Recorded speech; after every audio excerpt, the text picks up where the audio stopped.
मैं दूर हो मजबूर हो ऐ सैयद आलम, दीदार दिखा दे नहीं आवाज सुना दो। दीदार दिखा दे नहीं आवाज सुना दो।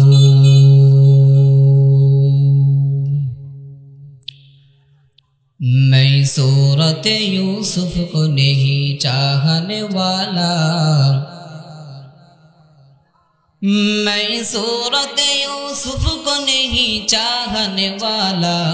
मैं कायस के मानंद नहीं आशिक लैला,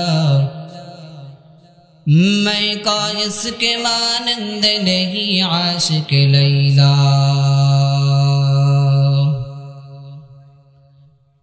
मैं आशिक मौला हूँ मेरा इश्क दीवाना,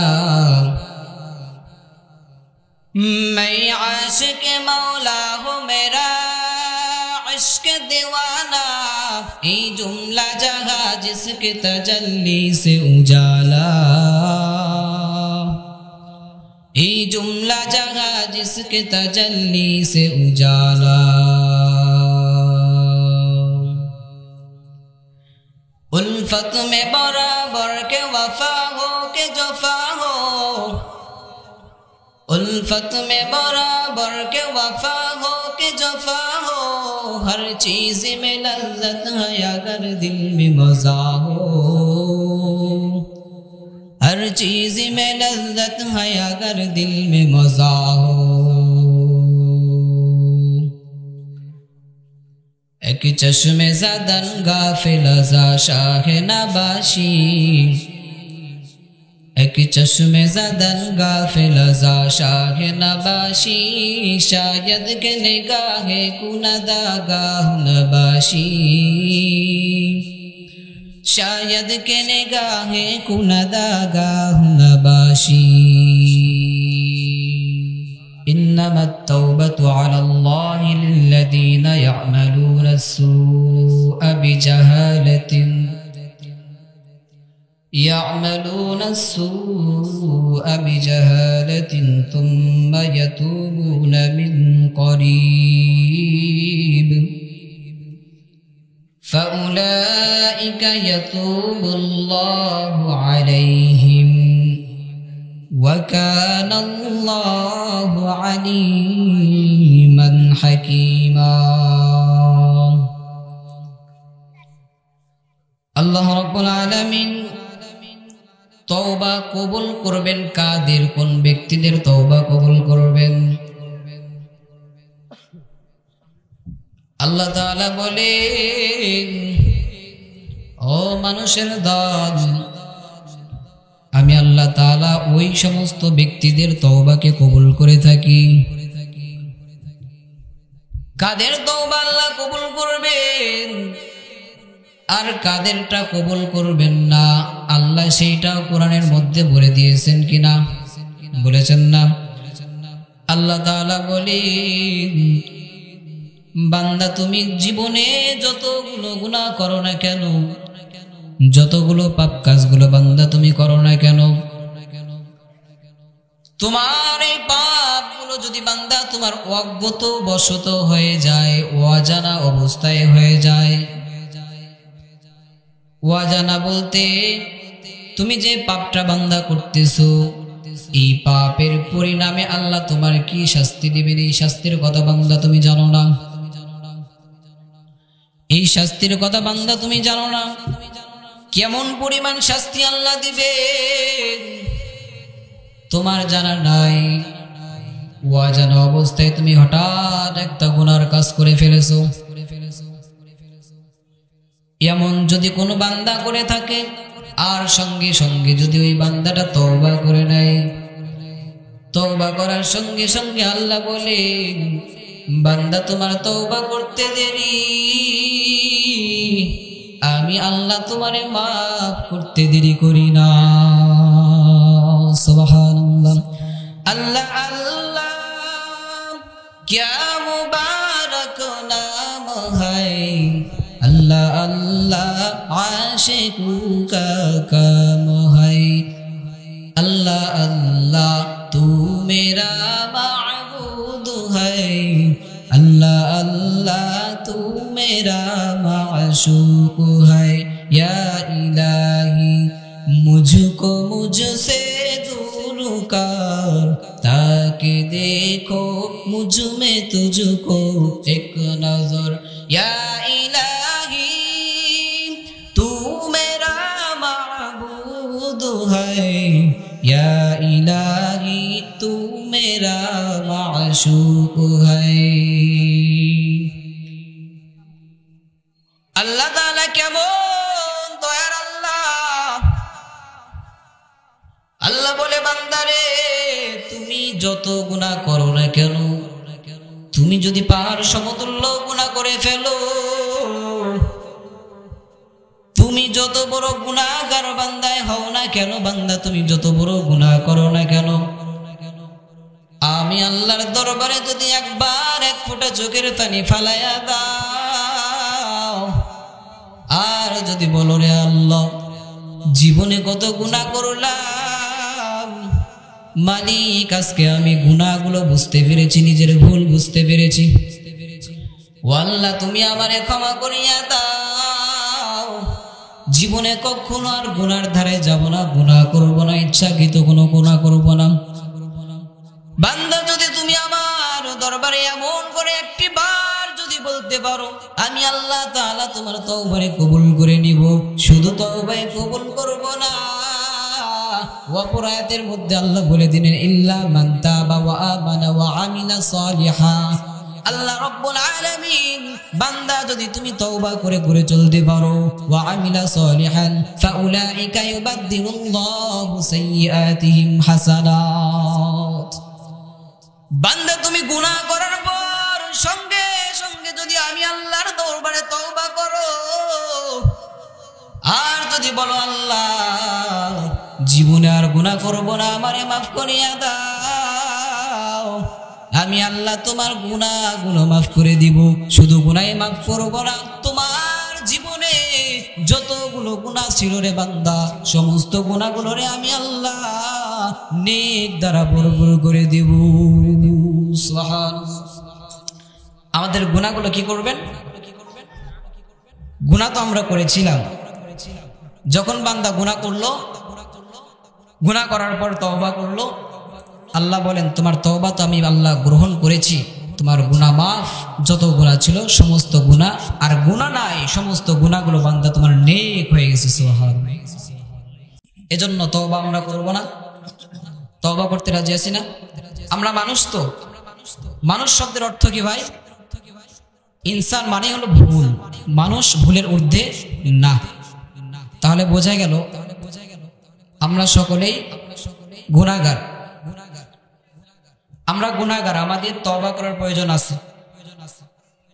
আমরা তওবা করব আল্লাহ তাআলার কাছে, যেন আল্লাহ তাআলা আমাদের জীবনের সমস্ত গুনাহগুলোরে মাফ করিয়া দেন।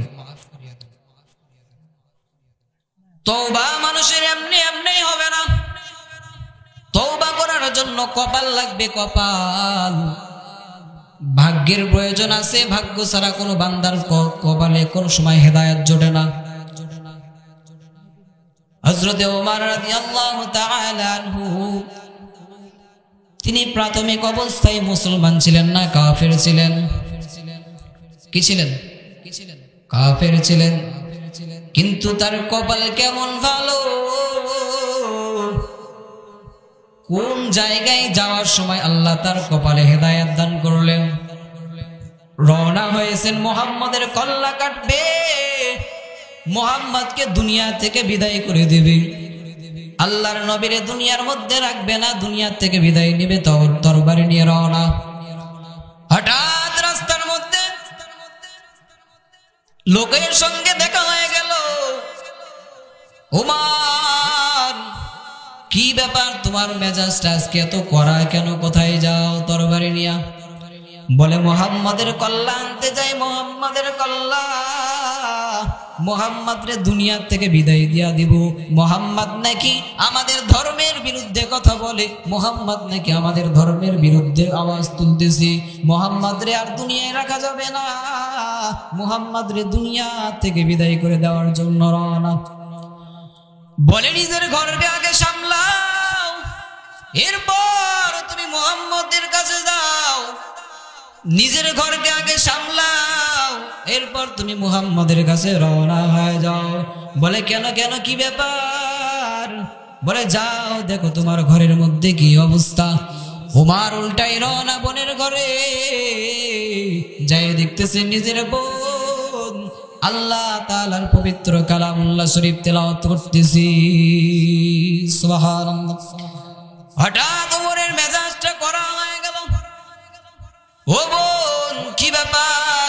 যেই কোরআনের ধর্ম, যে ইসলাম ধর্মকে ধ্বংস করে দেওয়ার জন্য আমি উমার রওনা হয়ে গেলাম, সেই ইসলামের ব্যানার দেখি আমার ঘরের মধ্যে। কি ব্যাপার, তুমি কেন এই কাজ করেছো? উমারের বোন বলে, ভাই তুমি যেটা করতেছো এটা ঠিক নয়, কারণ ইসলামটাই হলো আসল ধর্ম, ইসলামটাই হলো শান্তির ধর্ম। উমার বলে, বোন কোনো কথা চলবে না, তাড়াতাড়ি তাড়াতাড়ি তুমি ইসলাম ধর্মকে ত্যাগ করে দাও, আমাদের ধর্ম গ্রহণ করো, ইসলাম ধর্ম গ্রহণ করা চলবে না।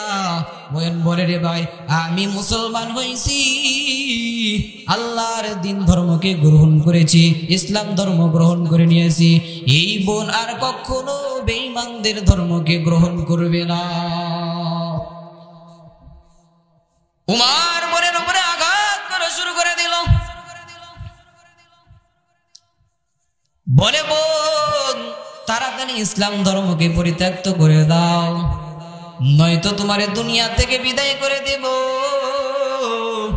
বোন বলে, না না রে বান্দা, আমি ইসলাম ধর্ম গ্রহণ করেছি, কিন্তু কখনো ইসলাম থেকে কখনো আমি পিছু হটবো না। এবার হযরত উমর রাদিয়াল্লাহু তাআলা আনহুকে বলে, ভাই যাও যাও, তুমি গোসল করে আমার কাছে আসো। ওমর বলে, আমি তো গোসল করব, কিন্তু তোমার কোরআনের তেলাওয়াত এত মধুর, এত সুন্দর তেলাওয়াত, আমার অন্তরটা জুড়াইয়া যায়, আকর্ষণ লেগে গেছে। একটু আগে ছিল কি অবস্থা, একটু পরে কি অবস্থা।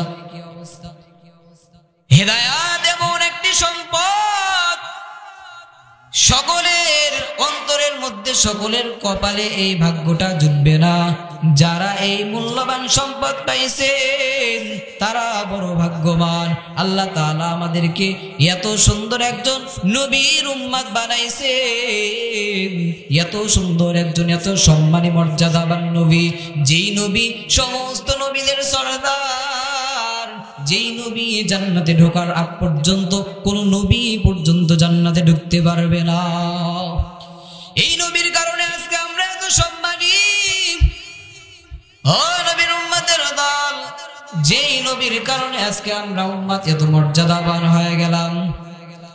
আজকে এমন মর্যাদা আল্লাহ আমাদের দিয়েছেন, আমার নবীর উম্মত, অর্থাৎ আমরা জান্নাতে ঢোকার আগ পর্যন্ত কোন নবীর উম্মত জান্নাতে প্রবেশ করতে পারবে না।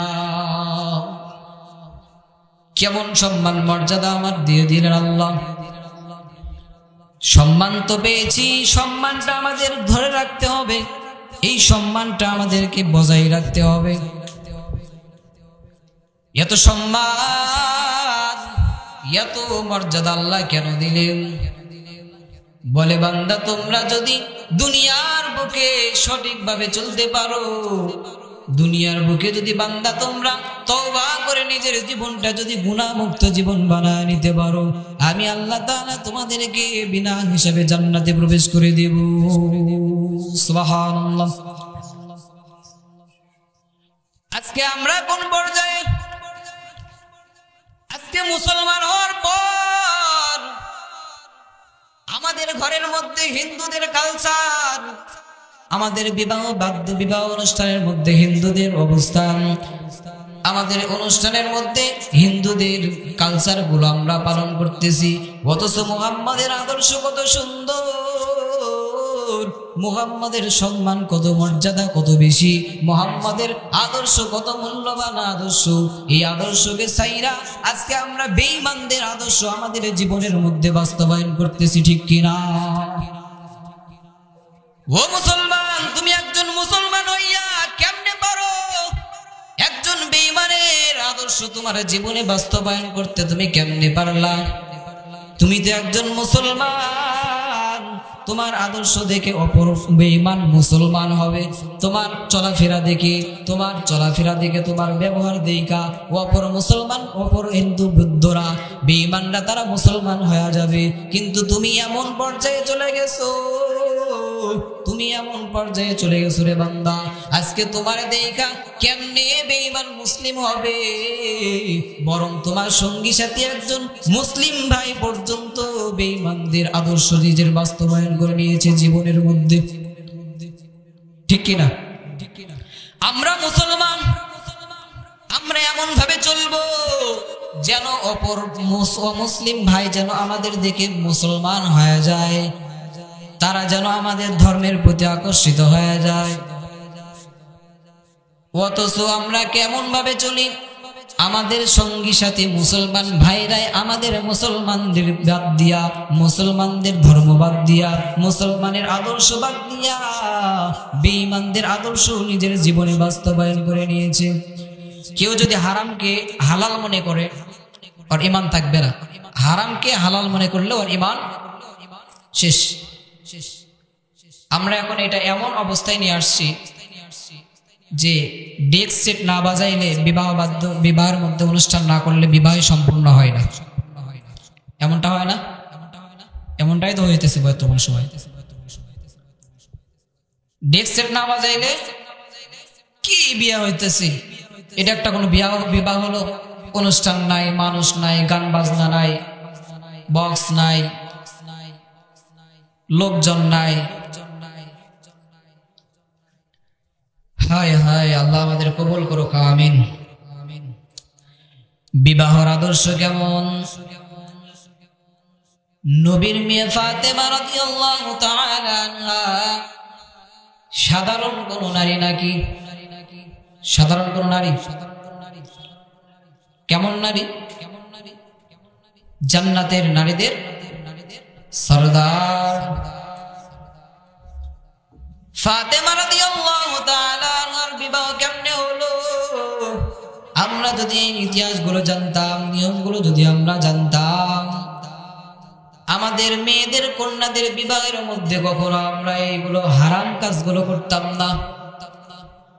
মুসলমান, তুমি একজন মুসলমান হইয়া বেঈমানদের নিয়মগুলো তুমি তোমার জীবনে আবশ্যক করে নিয়েছো। আজকে আমাদের দেশে এমন পর্যায়ে দেশটা চলে গেছে, আমরা হারামকে হালাল মনে করে ছেড়ে দিতেছি। ইসলামের মধ্যে বিবাহর বয়স কত? কত বছর হলে বিবাহ দেওয়ার নিয়ম? বালেগা হলে বিবাহ দিয়ে দাও। আর আমাদের দেশের নিয়ম কি? কত বছর? 18 বছর। ইসলাম কোনটা বললো, দেশ কোনটা বললো? ইসলাম বাদ, দেশটাকে প্রাধান্য দাও। ঠিক কিনা?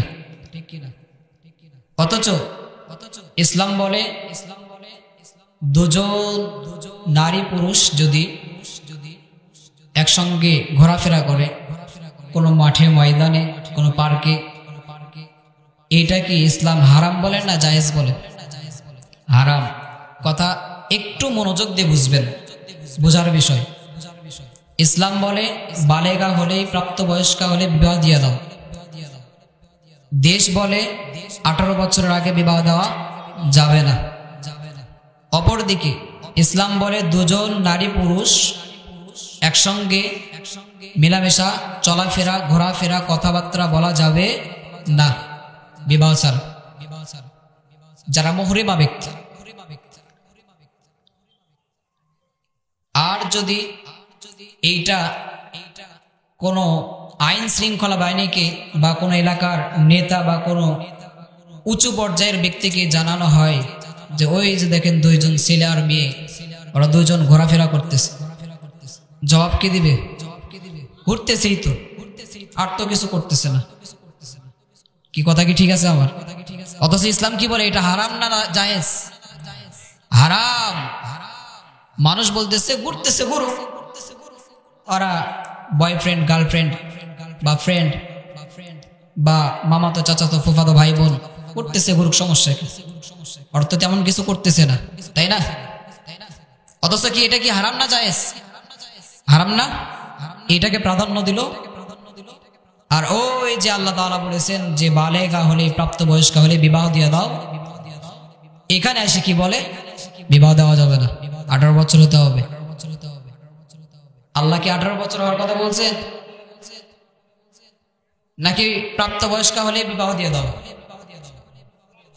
তাহলে আমাদেরকে দেশ এমন পর্যায়ে চলে গেছে, আল্লাহ তাআলার হুকুমকে বাদ দিয়া দেশের হুকুমগুলোকে মানুষ প্রাধান্য দিতেছে বেশি। আল্লাহ তাআলা আমাদেরকে হেফাজত করুক এই সমস্ত কুসংস্কার থেকে, আমিন। আল্লাহর পয়গম্বর কি বললেন? আত্তাইবু মিনাদ যামবি কামাল্লা যানবালা। ওই ব্যক্তিটা, তওবাকারী যে ব্যক্তি, মিনাদ যামবি গুনাহ থেকে তওবাকারী ব্যক্তি কার মতো? বলে যার জীবনের মধ্যে কোনো গুনাহ নাই। যার জীবনে কোনো গুনাহ নাই ওই ব্যক্তির মতো। ওই ব্যক্তি যে ব্যক্তিটা তওবা করে করে বান্দা চলবে। তওবা আমাদের জীবনে করতে হবে। এমন ভাবে বান্দা তুমি তওবা করবা, তওবা আল্লাহর দরবারে করতে হবে বান্দা। তওবার মতো তওবা করতে হবে, আল্লাহর ভয়ে তওবা করতে হবে। কোনো মানুষের ভয়ে তওবা করা যাবে না, দুনিয়ার কোনো মানুষকে ভয় করা চলবে না। আল্লাহ তাআলার ভয়ে তওবা বান্দা অন্তরের মধ্যে ভয় নিয়ে আসতে হবে। আল্লাহর ভয়ে তওবা করবা। যে গুনাহ বিগত জীবনে বান্দা তুমি করেছো, ওই গুনাহকে পরিত্যক্ত করতে হবে, গুনার প্রতি লজ্জিত হতে হবে। জীবনে আর কখনো গুনাহ করব না, আল্লাহর দরবারে এমন কথা বলে প্রতিজ্ঞা করতে হবে। তবে আপনার তওবা আল্লাহর দরবারে কবুল হয়ে যাবে। আর যদি নিজের মতো গুনাহ করেন, আবার ওই যে ফিরাউন মার্কা মনের মধ্যে আশা নিয়ে যদি গুনাহ করতে থাকেন, যে সময় তো এখনো বাকি, আমার মৃত্যুর সময় তো অনেক দেরি আছে, এখনো আমি মরব না, আমি মাত্র যুবক, এই যুবক বয়সে আমার তওবার কোনো প্রয়োজন নাই, আমার তওবার সময় হোক, তখন আমি তওবা করে নিব, ইমানদার পাক্কা ইমানদার হয়ে যাব। ফিরাউন এমনটা মনে করেছিল। সে নিজে ঠিকই জানতো আল্লাহর বরত্বর বিষয়ে, যে আল্লাহ কত বড়, আল্লাহ কত রহিম, আল্লাহ কত রহমান। আল্লাহর বরত্বের বিষয়ে ফিরাউন খুব ভালোভাবেই জানতো। এরপরেও কখনো সে আল্লাহকে আল্লাহ বলে মানতো না। এরপরে কখনো সে গুনাহের কাজগুলো ছাড়তো না। নিজেকে আনা রব্বুকুমুল আলা বলে দাবি করত, যে আমি সবচেয়ে বড় রব। সে মনে করেছিল আমি মৃত্যুর পূর্বে গিয়া আল্লাহর কাছে তওবা করে পাক্কা মুমিন হয়ে বিদায় নেব। কিন্তু মৃত্যুর সময় তওবা করেছিল ঠিক, কিন্তু আল্লাহ তওবা কবুল করেন নাই। এই রকম মন মানসিকতা আমাদের মধ্যে আনা চলবে না। কথা বুঝতে পারছেন? যে কেবল তো যুবক বয়স, সময় বহুত আছে, বৃদ্ধ হই, মরার পূর্বে গিয়া তওবা করে পাক্কা ইমানদার হয়ে যাব, তাহলে ওই যে ফিরাউনের মতো আপনারও হালাত হয়ে যাবে। তওবা করার সুযোগ পাইবেন না, বেঈমান হয়ে মৃত্যুবরণ করতে হবে।